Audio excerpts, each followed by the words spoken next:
Good morning. I would like to call the Business Improvement District Advisory Board a meeting to order at 8:30 a.m.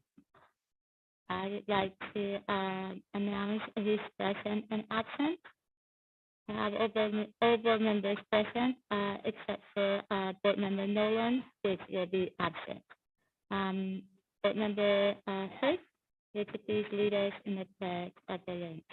Everyone, please stand.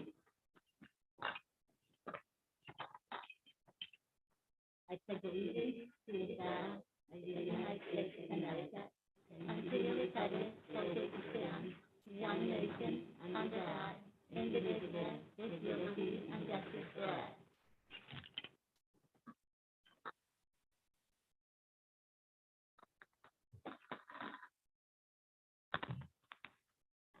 Thank you. Does anyone wish to reorder or add to the agenda? There's no motion.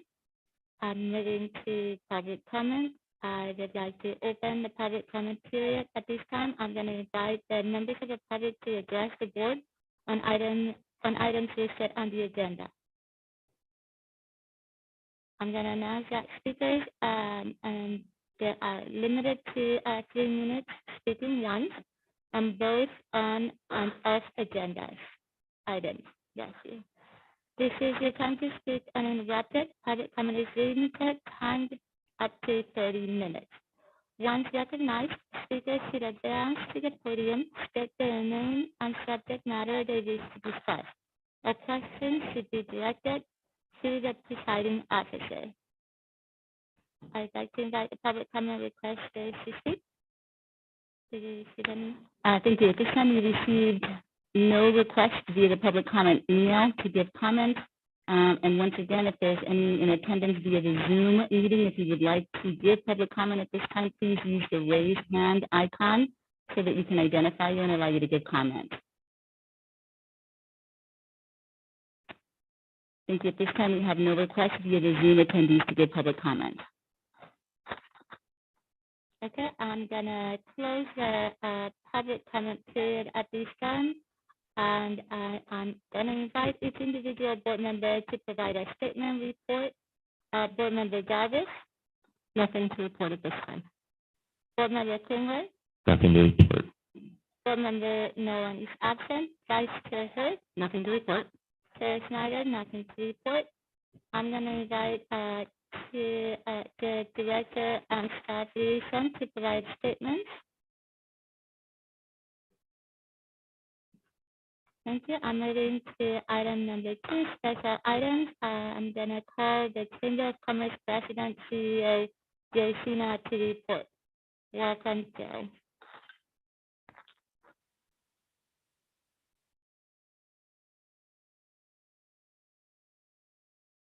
The Glendora Chamber of Commerce. The Chamber is a very busy place recently and pretty much all the time. Just kind of to let you all know, for those that were there to the State of the City event last month, we thank you for being in attendance. We had a great crowd and a great presenter, Mayor Karen Davis. If you want to rewatch that, it's on GlendoraStateOfTheCity.com if you want to view that presentation. Then also coming up in May, on May 12th, we have our Glendora State of the Schools, which will have both of our school districts and college presenting. This one will be via Zoom in the evening at 6:30, so it allows parents and other community members to take part. Since we separated them last year, the attendance grew a lot, especially the school one. Last year we had over 200 people on it. So, which usually when we combine them at the country club, there's about 80. So it's getting out to more people. Coming up May 16th through the 22nd is Cuisines of the Foothills Restaurant Week. We are doing a restaurant week again this year. Hopefully next year we might go back to the one night event at the country club. But this week we are going to have one night special events also. So if you want more space on that, cuisinesofthefoothills.com. And we're also looking for the restaurant sponsors and all that they want to take part. So there's a lot you could do with it. Our next lunch net will be at Marie Calendar's next Thursday, a week from today, at 11:30, where our board chair, Marilyn Sparks, will be talking about ADUs and the insurance that would be required for such property. So if you want to check that out. And then also on the 19th, Telworks, a big number, they do a business series workshop. So they're having one on ransomware at 10 a.m. on the 19th. So if you want to RSVP for that, you can go on our website and do so. Let's see. We've also been working with a Glendora resident on the RAMP program. It's the Regional Alliance Marketplace for Procurement, which the city of LA expanded their program where businesses could register to take advantage of government contracts. Now, as we all know, the Olympics are coming here in 2028, and they're going to be right in our backyard, San Dimas, all the LA. So, and all sizes of businesses could take advantage of contracts that take part in that, and then everything in the city of LA and the surrounding area. So it's free to register, and then you could check out what's available. So you can go to rampla.com for more information, .org for more information. And we'll also be having more workshops on that to get educated more about what's available. And then also, as we do every first Thursday, we have our Legislative Action and Economic Development Committee meeting. It is still via Zoom today at noon, talking about a lot of bills, possible upcoming ballot measures. We will be having town halls with those when it comes time to figure them out on how you should and should not vote for them, and much more. So check out that if you want. It's at 12 o'clock. And then we're also having a special presentation at the beginning from SoCal Gas on their clean fuels program, where they're mixing natural gas and hydrogen to lower emissions and all that kind of fun stuff. So there's a lot more going on, but if you have any questions, I'm here. Thank you, Jay. Are there any questions? Comments? Thank you, Jay. Thank you very much. At this time, we're moving to consent calendar. I request a motion to receive and file.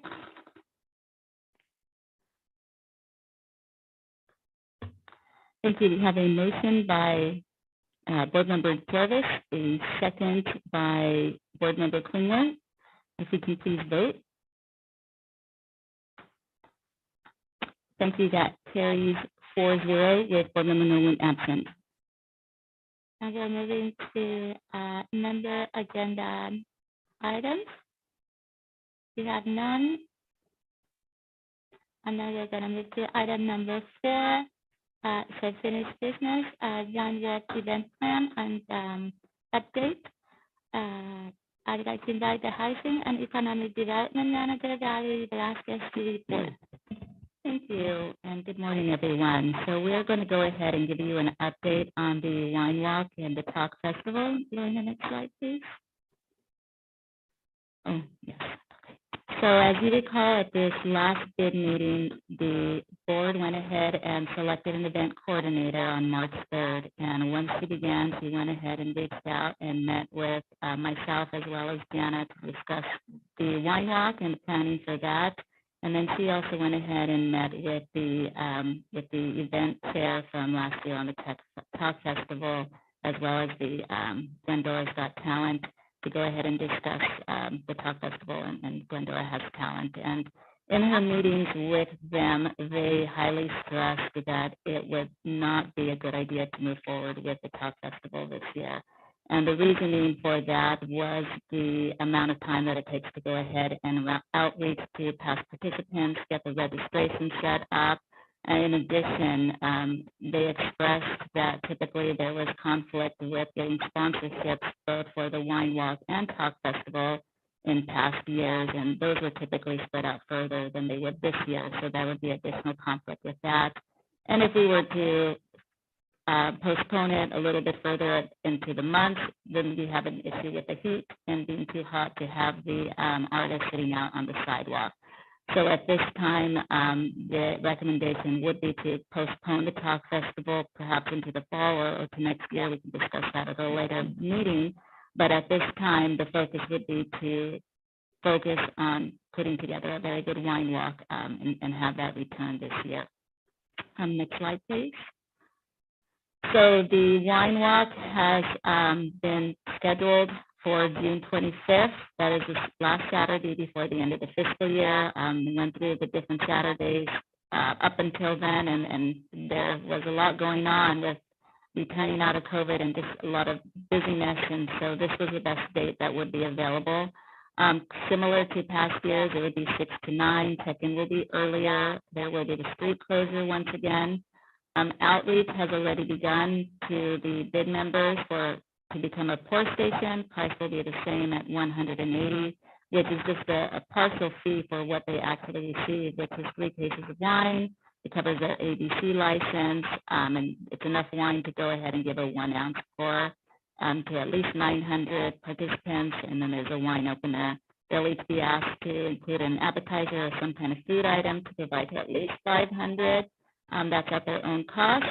And again, a notice has already been given and outreach with a commitment date from the pour stations for April 29th. So you might want to just reach out to neighbors, make sure they've already committed if they want to.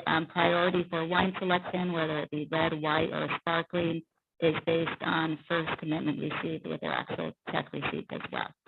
Once again, the event coordinator will also be reaching out to get some breweries to set up in the street. It'll be similar to past year. We'll be asking them to come in at no cost to either party, so the bid will not be paying them, and they will also not pay to participate. They will be giving their services in exchange for exposure of their product. Next slide, please. So after today, we'll go ahead and begin the marketing and getting that out on the social media. Getting window posters distributed. Of course, a lot of it we have heard in the past is through word of mouth. We have access to past email attendees, so we can get an email out to them as well, and we can begin to get our street signs out around the city as well. Tickets will once again be available in store and through Eventbrite. We are keeping the cost of each ticket the same at $40 pre-sale, $45 at the door, and a $20 non-drinker option. And the goal will be to sell at least 1,000 tickets, and we'll be preparing for a capacity of 1,200. The budget for this, it is an approved item within the BID's budget. The expenditures are $20,000, and the expected revenue is $40,000 on this. Next slide. So our event coordinator is overseeing the event, Catherine Dunn. Her email and phone number is here, as well as in the event handouts that have been passed out. And then our event chairs this year are Jana Hurst and Kathy Jarvis. Each are available to answer questions. Their email and phone numbers are there as well. Next slide. And that concludes this item. If there's any questions or if there's anything Jana or Kathy want to add, otherwise I'll return it to the board. Thank you, Valerie. At this point, I'm going to ask the questions and discussion from the board. Board Member Jarvis? Nothing at this time. Board Member Kunga? Is it possible to get contact info if we don't have it already for the marketing person? Yes, for coordinator. For you want the marketing consultant's information? Yeah, is that? It's probably in my email box somewhere. Sure. So just to put it on record, the marketing consultant is Louise Brewer. I don't know her email and phone number by heart, but I will certainly get it to you. And Lorena, is it possible to put in our minutes once we do that? Once we get it to you, so we'll put that in our minutes, and I'll get it out to you. Great. Thank you. Board Member Nolan is absent. Vice Chris? And you said the marketing person, that's Louise, and then the event person is Catherine. Correct. So we have two different. Right. Like that. And we have currently about 10 stops signed up already to be pour stops. We have one sponsorship with Southland. They have agreed to be a sponsor. We're reaching out for past sponsors as well as any new sponsors. So if anybody has any connections to get some sponsors, we are finding this year supplies are a lot harder to get. I think they're all sitting out in ports in LA, or out in LA port. And so we're having a challenge getting the number of wine glasses and little plates and things that we've had in the past, but we're going to keep plugging away at that diligently. So hopefully that we'll be able to keep those numbers where we'd like them to be in the past. But so if there is any opportunity for sponsorships, if you know of anybody that we can reach out to, obviously we open that up to the bid membership first, and that's been done a couple of weeks ago. We sent out the initial information, and then once we reach a certain deadline, then we can open that up to outside companies as well. So if you have any questions, let me know. Thank you. I don't have any comments at this moment. I request a motion to approve and receive a file the report. Thank you. That is a motion by Board Member Jarvis, a second by Vice Chair Hurst. If you can vote. And that motion carries 4-0 with Board Member Nolan absent. Thank you. Thank you. We're moving to item number 5, new business. The Business Improvement District Advisory Board fiscal year 2021-2022. Financial report through February 28th, 2022, and bid expenditures for fiscal year 2021-2022 year to date. I invite the Housing and Economic Development Manager, Valerie Velasquez, to report. Thank you, Madam Chair. So this is just your regular update on the BID's financial status. We are currently with the February 28th report at 67% of the fiscal year completed. The revenue is, again, at $30,273. That's only 31%, but again, we expect a lot of the revenue through the wine walk, so that will certainly help them. Our expenditures are similar at 30% of the budget at $34,215. This also in your packet is the itemized expenditures, where you can see all the detail of each individual payment that has been made on the BID's behalf. And with that, I'll return it to the board and see if you have any questions. Any questions and discussion from the board? Board Member Jarvis? Nothing at this time. Board Member Klingler? No. Board Member Nolan is absent. Vice Chair Hurd? No, I'm good. Thank you, Vice Chair.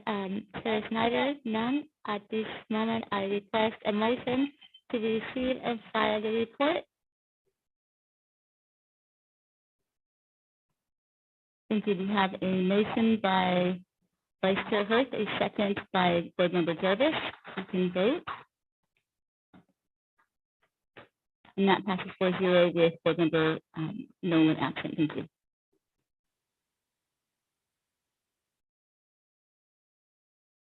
I move to item number 6, Glendora Outdoor Dining. I invite Management Analyst Vanessa Mateo to report. Good morning and thank you, everyone. So since the installation of the permanent park decks in September 2021, city staff has monitored the outdoor dining regulations and along Glendora Avenue. While most restaurants do follow the sidewalk dining regulations, there are still a few issues that would like to be corrected and addressed. So a more robust and updated policy is required to ensure that the restaurants do have a clear understanding of the city's regulations and expectations. In addition, outdoor dining policies have not been enforced in the past. In an effort to be more consistent, we would like to propose an amended Glendora Municipal Code as well as a new outdoor dining permit process.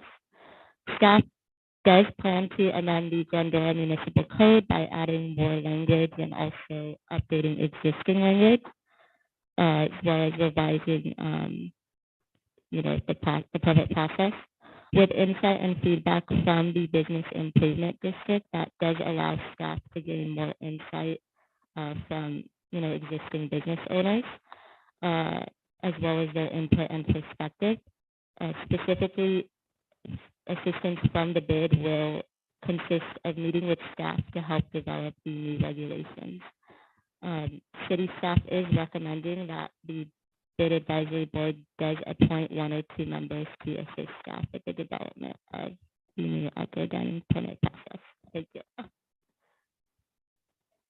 We can take questions at this time.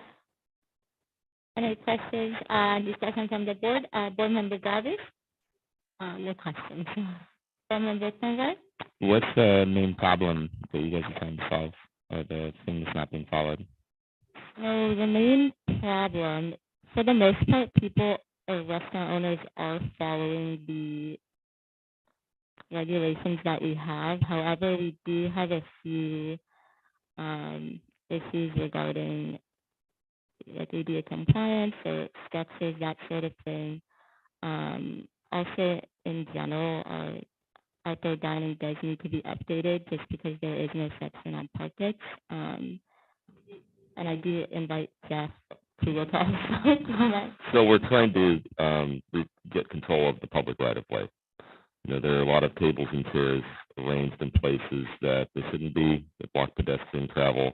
There are a number of instances where restaurants have installed various types of fixtures, permanent, semi-permanent lighting, electrical, other things that they're not allowed to do.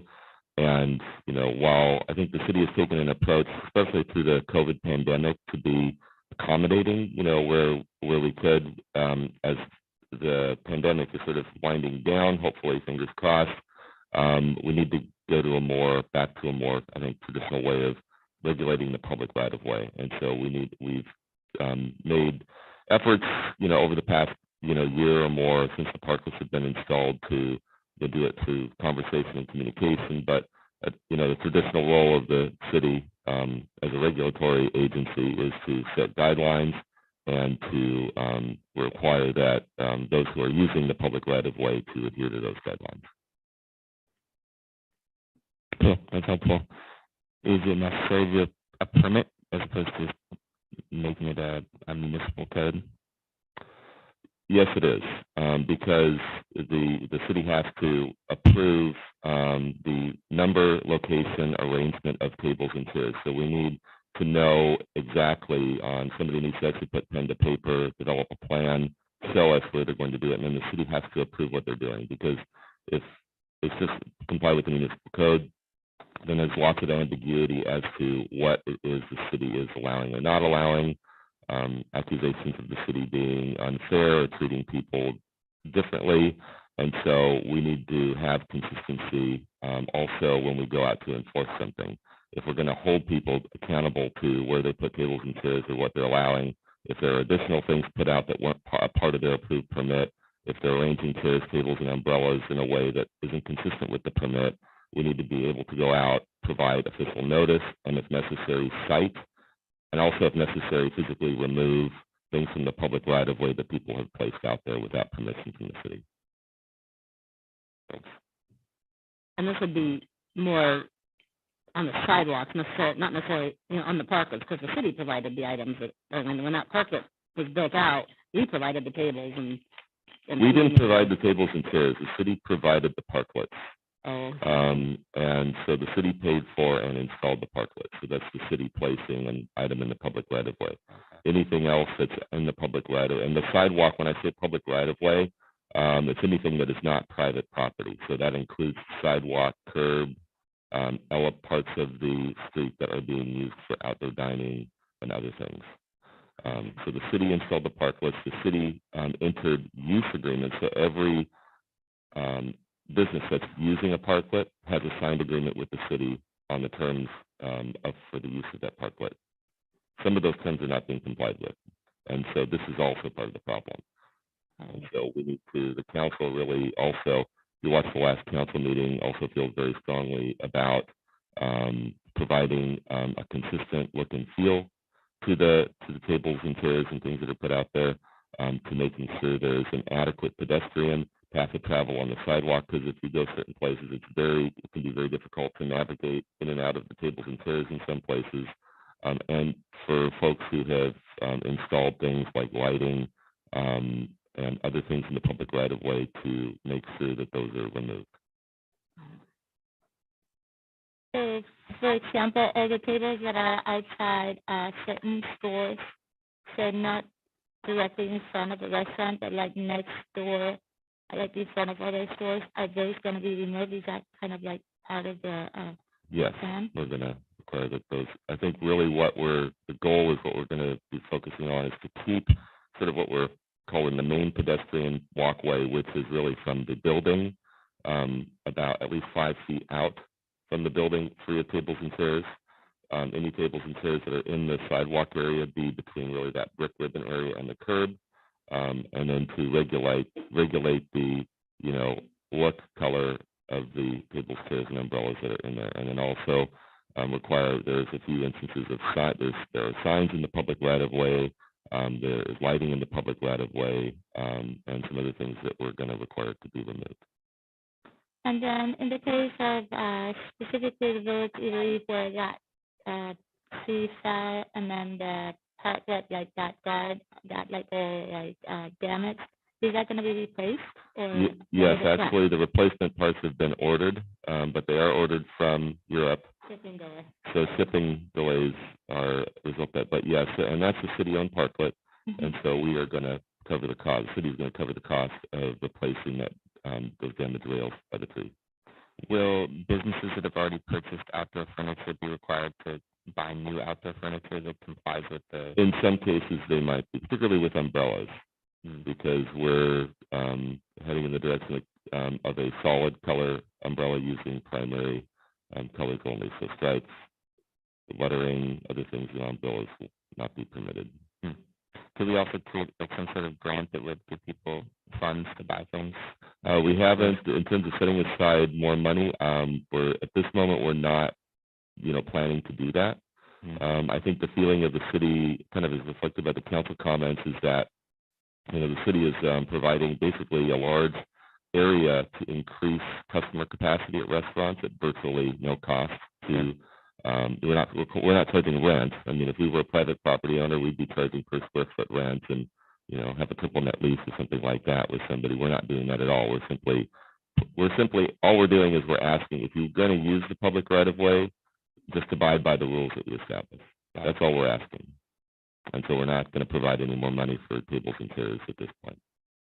We might actually, because we do have additional requests for parklets, so we are looking at developing a way for other restaurants who've asked now to acquire a parklet and add one in, but we're sort of in the early stages of contemplating how that happens. Great. What do you guys foresee being the major pushback from restaurants? That we're out and enforcing our regulations. Okay. So they won't care too much about the permit process and having to buy new furniture? I think it'll be, all of those things. Okay. So the regulations being the permit process, the location, type of table chairs and umbrellas, the limitation on what we will allow from this point going forward. Because, it's going to require people to move things. And so I would imagine that there'll be varying degrees of unhappiness associated with what we're doing. But we're carrying out what we're being directed to carry out. Great. And you guys are hoping that somebody on the bid can go talk to business owners? What we're hoping to do is have, and I think in the council really okay, is to have the direct participation of the bid and helping us in at least craft and vetting of the ordinance and regulations we're going to adopt. We'd like to have some level of buy-in from the businesses, from the business improvement district, is sort of regulating and helping to do this.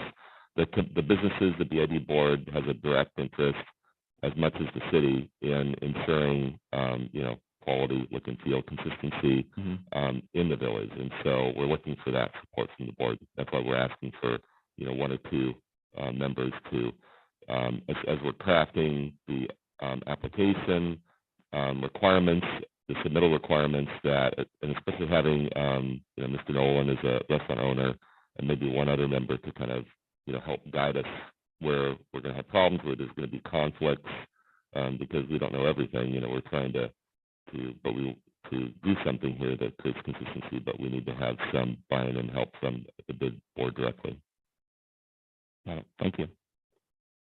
Thank you. I don't have any comments at this moment. I just would like to ask if we need to appoint one or two members to assist staff in the development of the outdoor dining regulations. I would definitely recommend as being one of those because he is a restaurant owner, and so he has a direct impact on this. And then as far as the second, Matt, That's you had fine. a lot of questions. Just questions. I request a motion to receive and file the report and to appoint. Sorry, if I may, I'd like to volunteer to also sit on this, the development.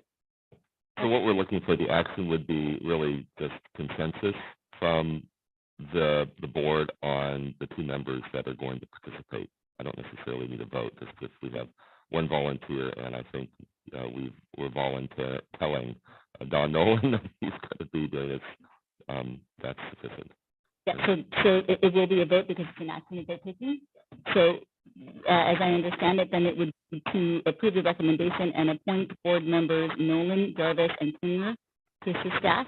We need just two, because Just then two? we don't have run into any Brown Act issues. Kathy can take it. Yeah, great. You Fantastic. can do the question. Sounds great. I'll ask more questions next meeting.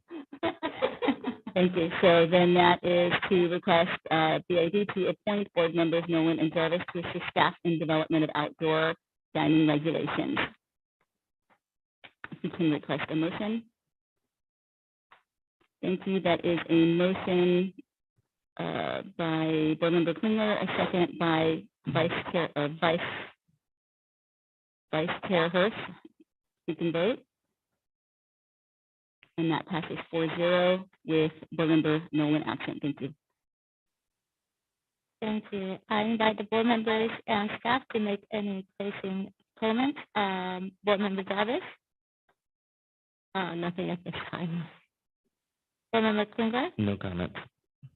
board member Nolan is absent. Vice Chair Hurst. Nothing to add. I would like to add, I have noticed that there has been, it's starting to, we're starting to have trucks, like in this case, it is fire trucks that are parking on Glendale Avenue north of Bennett. And I'm concerned that like now we're having this is the first truck that comes in, and then if there's going to be, more like food trucks or somebody else following this trend. So I don't know how we can, if we can either add this item to the agenda, how can we? You can request to agendize this item and someone can second. Okay, Flower truck? yes. If someone's selling flowers? You want to unmute your mic? Do you say flower truck? It is a salad truck, How dare they? right? Okay.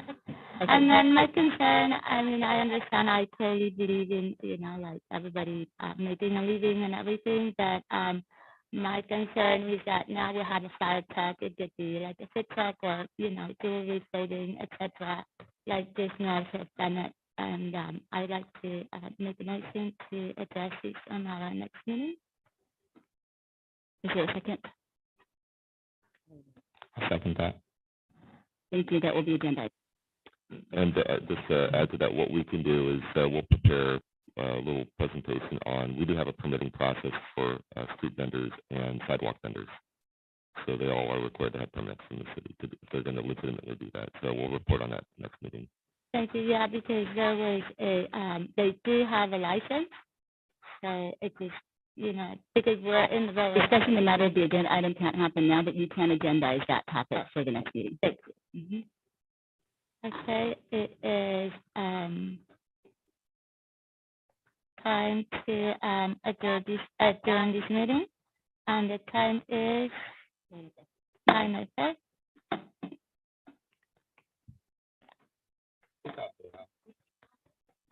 He just said,